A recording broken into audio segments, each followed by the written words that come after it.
Welcome back to talkSPORT USA, your guaranteed channel for all the NFL content here on talkSPORT with myself, Will Varney. And look, we're here in London, we're sheltering, it's raining, of course it is here in London. But look, this weekend on Sunday, live at the Tottenham Hotspur Stadium, Cleveland Browns taking on the Minnesota Vikings. And to give us a bit more insight into the Cleveland Browns season so far through these opening 4 weeks of the season, absolute pleasure to say, joining me on the show, Mr. Zak Jackson, Browns reporter for The Athletic. Zach, how are you, my man? I'm good. I'm enjoying it here. So it feels a little bit like home here with the rain. And we're going to go watch some practice here in about 20 minutes. Exactly. Look, we're at home in London when it's raining, don't get me wrong. Sure. But I wanted to start by asking you, look, a 1-3 record to start the season.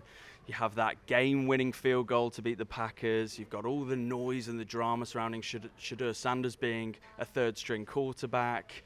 Look, it's never a dull day being the Browns reporter, surely. No, not for 25 years. So this is an interesting year. Expectations externally are low. Pressure is high inside. They only won 3 games last year, right? And the one they won this year, they didn't score a point for 56 minutes and won the game. So the defense has been really good. The offense has been broken. That's why they made another quarterback change this week. And they come here, and I think they can win the game, and they think they can win the game. The defensive line specifically is that good. They feel like the rookie quarterback will bring them some energy, and I don't think it's going to take 24 or 28 points to win. I think it's going to be a few field goals, which hopefully the crowd here will like. I know they will from my last time here. And if the Browns can get 1 or 2 touchdowns, they're going to have a chance to win the game.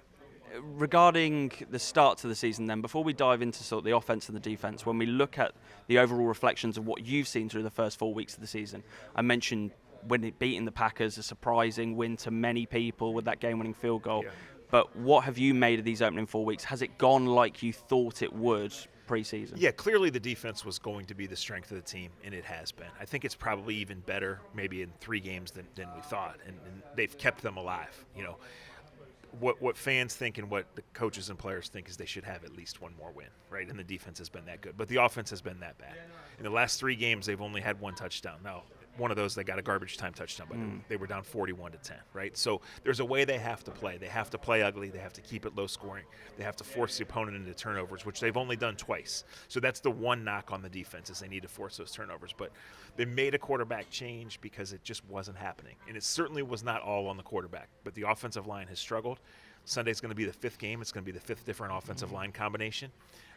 They ran the ball not at all in the first game. They've run it a little bit better. But the receivers, they don't get open. They don't catch the ball. It's not a good combo. No, it's not. And you mentioned this. So let's start with the offense then. They make this change heading in to week 5. No longer Joe Flacco, who obviously he wins that job in the offseason, but then now they turn to Dillon Gabriel. Have you been slightly surprised with the timing of that decision for it to be as early as it was? I am. I'm very surprised. I don't think it was supposed to be for 2 more weeks or even 3 or 4 or 5 more weeks if the team was doing well. But I felt like Kevin Stefanski and others on the team felt like they needed to make this change, right? So Dillon brings energy. He's a different kind of player. He'll be mobile in the pocket. He will change the whole offensive structure, what they want to do early, and then we'll see. He's never been in an NFL game. He's never practiced much with these guys, you know, a handful here and there over the course of August and then whatever's happened in the last month. But usually getting an NFL season, you're focusing on that game in practice. So here comes a brand new guy. You're relying on the energy. You just traded for a new left tackle on Monday. You're down a starting wide receiver.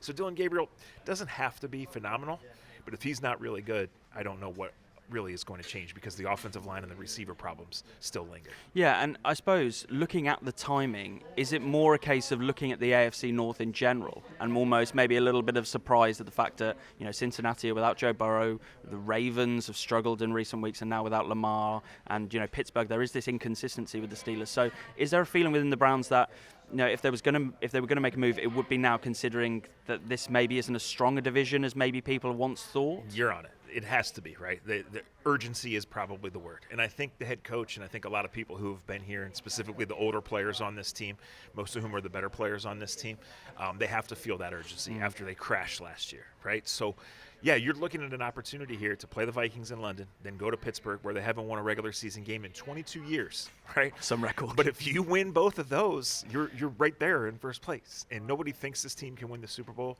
Nobody outside the locker room thought they could go to the playoffs. But the reality is, you just mentioned, is this division, two of the three other teams have fallen off the cliff. And it's early for everybody. So this game is huge, and that's why this change was made. Because if the Browns win and go home, they go home with momentum, with energy, with the realistic shot that any goal they could have had is in front of them. If they lose, it's like, man, this offense just sunk what is a really, really promising and talented Yeah, and just assessing that decision, like you mentioned there, to replace Joe Flacco with Dillon Gabriel, I wondered, is this a coach's decision or is this the owner? Jimmy Haslam said in the offseason about how, he was on the record saying the rookie quarterbacks need to play at some point. So do you think this is solely Kevin Stefanski's decision, or do you think from above this has come as a little bit of pressure maybe? Well, first of all, it's more than fair to ask that, right? And we don't truly know. But I think this is the coach's decision. Okay. And I think it's others in the I don't think they wanted to make it this early. I know they didn't plan to make it this early. I think they looked at what the offense has done the last couple of weeks, and they said, we need to make this change. And we hope that it will change how we practice during the week and how we game plan for the first quarter. We hope it will change the energy, the outlook for everything. Because you're not only worried about the offense losing confidence, but the defense losing confidence. You have a split in the locker room. It's way too early in the season for something like that. In terms of Kevin Stefanski, I wanted to ask how much credit he has in the bank. He's had 2 11-win seasons. His team that's made the postseason twice. But if you look on recent record, I think of his last 23 games, I think he's only won 4. So I wondered, does they've he only scored 20 points 3 times. Exactly.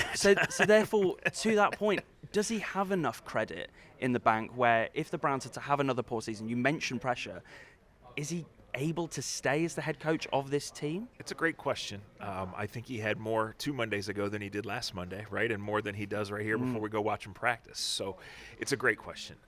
This franchise has been into long-term planning. They've been into committing to the GM and to the coach and thinking, hey, we can get this right. Obviously, they made the big trade 3 years ago, and it's completely crashed. Yeah. So last year, completely crashed. And the offense has been really bad. And he's the head coach. He's the play caller. He's supposed to be an offensive genius. It's not been there. I think we'll have a better answer in 4 weeks, in 8 weeks. But he's certainly feeling the pressure, and he should. I don't care who you are in this league and what your past record is and how many times. If you have a 3-win season and you get to keep your job, then the next season nothing is or should be guaranteed. And when you look around this league, there are coaches winning with backup quarterbacks, with bad offensive linemen, with star players out. It's time for Kevin Stefanski and the Browns to do that, or it's time for some hard decisions. On the way here, I was listening to a Cleveland Browns fans podcast, and I know that fans are very passionate about their team. But one thing that really stood out to me when I was listening to it was this fan in particular was talking about the scheme of this offense. And I don't know if you're a big X's and O's guy, but more importantly, he was seeming to blame Kevin Stefanski's scheme. Almost, quarterbacks like Deshaun Watson, Jameis Winston, DTR, for example, they've all struggled. Joe Flacco more recently. So whether it's a problem with the offense, whether it's the scheme, or whether it's more the actual personnel, you mentioned the receivers have let down Joe Flacco in this. What do you think it is? Is it, because Kevin Stefanski's spoken about as this almost offensive guru, right? So what do you believe the problem is right now in this offense? Well, I'll use Kevin's own words and say there's a lot of blame to go around because there clearly is. But to me, it's more the construction. It's more the offensive line has been a mess and has not executed. They took a big chance on trusting DeJuan Jones at left tackle, and they pulled the plug after 2 games, and he got hurt in the 3rd. The receiving core is terrible. It's absolutely bottom of the league. This quarterback room is absolutely terrible, bottom of the league. So now the new guy gets the chance, right? And there's 2 receivers up from the practice squad, and they get their chance. It can't be much worse. But to me, I'm not saying that the scheme has been great, right? But the way they have to win, I think Joe Flacco did not play well by many means. But I think he kept them out of more trouble than they could have been in the last 2 weeks. I really do. And that, to me, falls on the offensive line and the constant failures of the pass-catching group. Like you say, it'll be interesting to see on Sunday a new offensive line once again, a new quarterback coming to settle in. Look, we've spoken about so many negatives. Let's find some positives, right? So, look, there was a lot of pressure on Andrew Berry to have a real draft class this year, looking for the short term and also the long term. 13 rookies, I think, come in. And just on that offense in particular, I wanted to mention a couple of people who really stood out to me. Quinshon Judkins, the running back, and also Harold Fannin out of Bowling Green, the tight end. What have you seen from those 2 in particular through these first 4 weeks? Yeah, 13 rookies is a staggering number, right? I think there's both short-term and long-term implications to that, but a lot of these guys are off to a good start. So they didn't have Quinshon for the summer. He's come in. He's been really good. He is a powerful runner. He fits what they want to do, speaking of scheme, and he has gotten himself ready to play, and he has been an instant contributor. And Harold Fannin, no doubt. Still learning the position. In high school didn't even really play offense. Played some quarterback and wide receiver when he did growing up. So, played at Bowling Green, which is a lower level, and he has come in and he's been ready to play. So it's not perfect. It's not a finished product, but he's ahead of schedule. Actually, a funny story is a few weeks ago, I was talking with a coworker of mine based in London. we were talking about the World Cup next year in the States, right? So the guy messages me back like a week and a half later, and I wondered what was up because we hadn't talked prior to that at all, right? He was asking me about Harold Fannin for his fantasy football team. He wanted to know how good really is he. And I said, keep him because he's good right now and he's got a chance down the road to be really, really good. That's really interesting to hear because what I saw from him, especially in that first game of the season against the Bengals, it felt like he was almost a go-to target for Joe Flacco. And I thought that was quite surprising early on for him to have that reliability at such a rookie in his first game. No doubt. It says a lot about it. Now, it probably says a lot about some of the other guys too, if we're being honest, but it says a lot about that they have trusted him because I thought it would be, hey, this guy's talented. Let's bring him along slowly. Let's give him a little bit here. But from game one, it has been let's feed him the ball because we think he can make plays. And then on this defense, then you mentioned it at the very top. It's an elite level defense. Ever since Jim Schwartz came in, what that team was in 2023, 2024, it was a slightly down year, but in the good games, they really showed their elite level. And then this year, what we've seen from them through these first 4 games. How impressive is this unit overall? It's very impressive. Jim Schwartz always says the engine of the defense is the defensive line. They brought in Malik Collins via free agency, an older guy. They drafted Mason Graham. Those guys have been good. It all starts with Myles Garrett. He's one of the rare humans on this earth, not just football players. He can do so much, and he commands so much attention. And so I think they really rely on him changing the thinking of the opposing play caller, the opposing quarterback, but then they just tell those guys to go. And they go upfield, they go in a hurry, and the rookie linebacker Carson Schlesinger has been awesome too. So it's a really nice mix of continuity, the third year under Schwartz, one really big star up front, a star in the back in Denzel Ward, and then an influx of new blood, guys who love football, who fit this scheme, and they've been able to play really fast and be disruptive. They just have to cause more turnovers because that's just the reality. If the Browns don't win the turnover margin, the Browns are not winning the game. Yeah, you're fighting a losing battle. And look, this is, like you said, a fierce defensive line. And when you have a star on the end of it like Myles Garrett, whenever I see tape of Myles Garrett, what amazes me is just first how big a man he is, that agility, that power, that bend that he has. You get to see him in and around the building. You'll be at practices every day, back in Cleveland. Just tell me about him and how impressive not only his talent is, but what he's like as a man as well, and especially how important he is. Well, he's an alien. Yeah, he's an alien. Like, guys are not supposed to be that big, that fast, that athletic. He's a smart guy.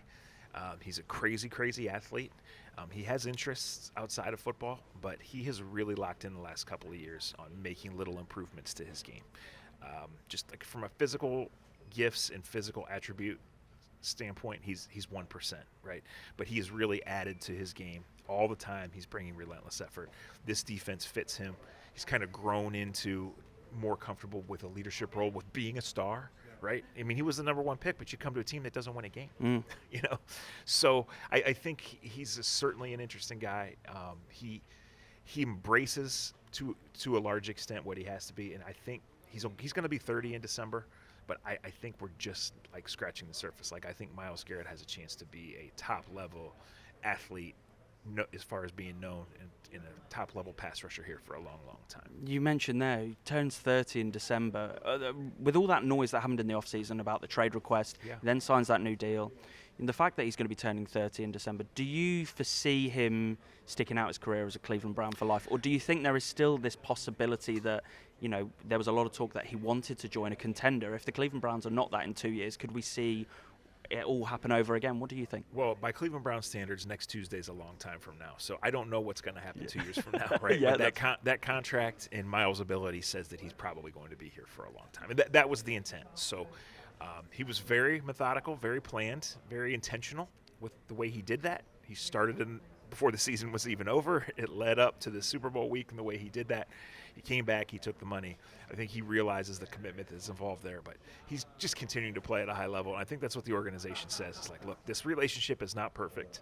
It's never going to be perfect, but he goes out there every Sunday. He singularly gives us a chance. And that's why they pay him the money that they pay him. And that's it. At the end of the day, if the defense can step up and bail out the offense, then all of a sudden, then you have a team that could potentially. You got a chance. Exactly. Now you got to score. Exactly. Yeah, you've got to score. You can't be scoring. You've got to score at least 20 points. No otherwise, doubt. No doubt they have a chance each week because of this defense. Final couple of questions from me, Zach. Really appreciate your time. I mentioned some of the rookies on the offensive side of the ball. On this defensive side of the ball, you mentioned one of them already in Carson Schlesinger. It feels like he could be a real future leader on this defense with what we've seen from him from these first 4 weeks. weeks. And then also Mason Graham, taken 5th overall. What have you seen from that pair and how they've really integrated into this defensive unit? So I think there's two things with Mason. One, it was the big picture thinking of we're far away here. We're going through an awkward transition. Let's get a really solid player at a position that isn't glorified, but a guy who's going to come in, and if he's never a superstar, he's going to be good, he's going to be solid, he's going to be a foundational piece. He's been that. I think he's playing really well. He fits the scheme. It's new to him, but I think he fits the scheme. With Schlesinger, it's a perfect fit. They had the unfortunate injury with JOK. They needed help at linebacker. They needed speed and range at linebacker. He has that. Nobody's as fast as JOK. This guy is.